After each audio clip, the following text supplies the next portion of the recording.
O advogado do jornalista Oswaldo Eustáquio, preso no âmbito de um dos inquéritos conduzidos por Alexandre de Moraes, do Supremo Tribunal Federal, escreveu uma carta aberta ao Procurador-Geral da República, Augusto Aras, pedindo a liberdade do jornalista. Na carta, o advogado expõe a absoluta falta de motivos para a prisão e apela à PGR como o último reduto da defesa da legalidade, sem a qual estarão desventuradas e entregues ao jugo das vontades pessoais todas as instituições e, consequentemente, desprotegida a cidadania. Ouça a carta aberta do advogado Elias Matar Assad. Nobre Procurador-Geral da República, evoco e enalteço sua qualidade de professor de Direito da Universidade Federal da Bahia e UNIB, sempre lembrado pelos seus colegas e alunos como defensor dos direitos fundamentais e das franquias processuais penais. Vossa Excelência, em seu discurso de posse na Procuradoria-Geral da República, evocou Antônio Conselheiro e seus bravos lutadores que aspiravam por uma justiça que lhes era negada, tão bem descrito por Euclides da Cunha na obra Os Sertões. Este memorial, em forma de carta aberta, refere-se à prisão temporária de Oswaldo Eustáquio Filho, brasileiro, casado, jornalista, atualmente aprisionado em Brasília por ordem do STF. Pelo jornalista aprisionado, dirigimo-nos para a PGR como o último reduto da defesa da legalidade, sem a qual estarão desventuradas e entregues ao jugo das vontades pessoais todas as instituições e, consequentemente, desprotegida a cidadania.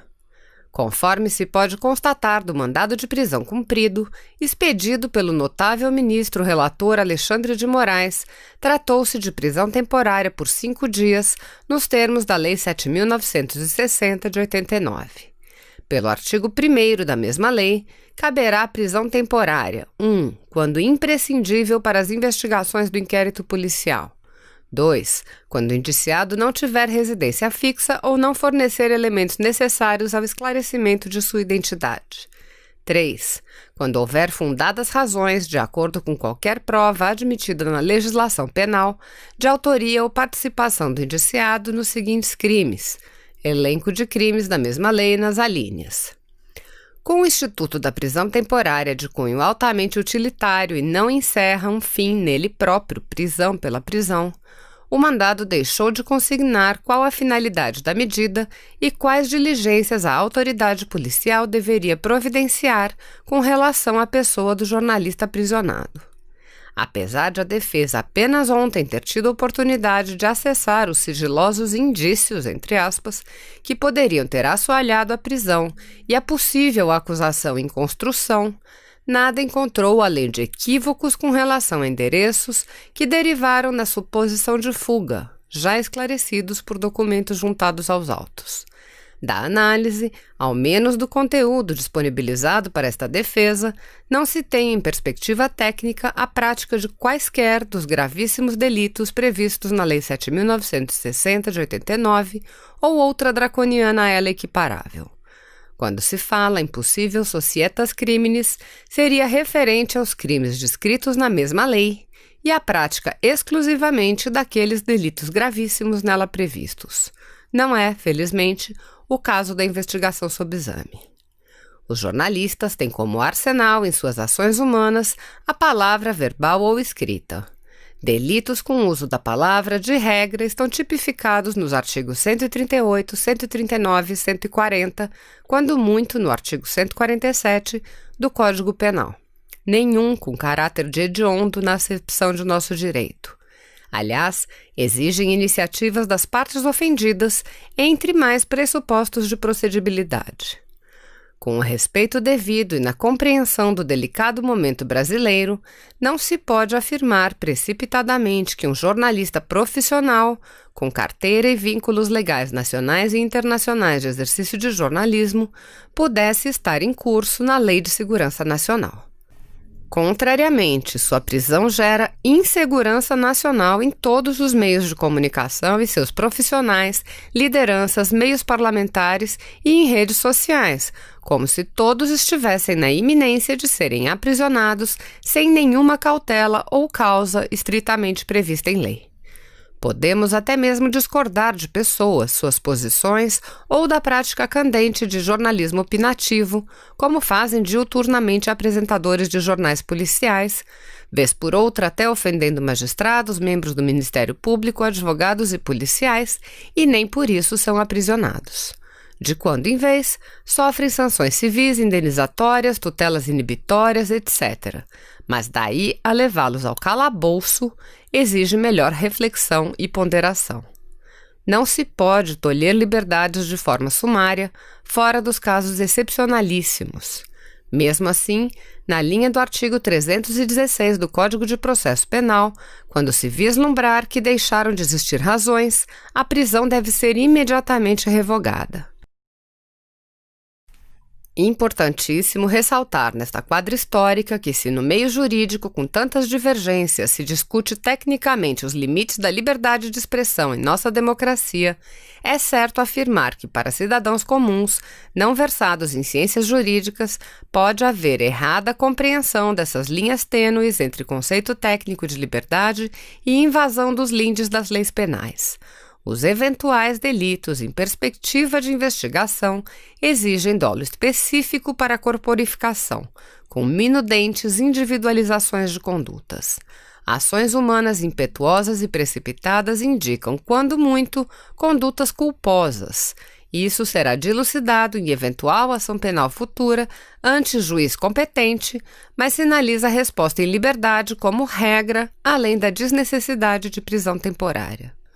Quanto aos recentes e polêmicos eventos superestimados por autoridades e leigos e tidos também por muitos até como ingênuos e folclóricos, ocorridos em espaços públicos em Brasília, enfadonhamente repercutidos pelos meios de comunicação e redes sociais, geram desconfortos aos diretamente atingidos, que merecem todas as proteções legais, mas não justifica que saiamos das guias seguras da Constituição Federal e Código de Processo Penal.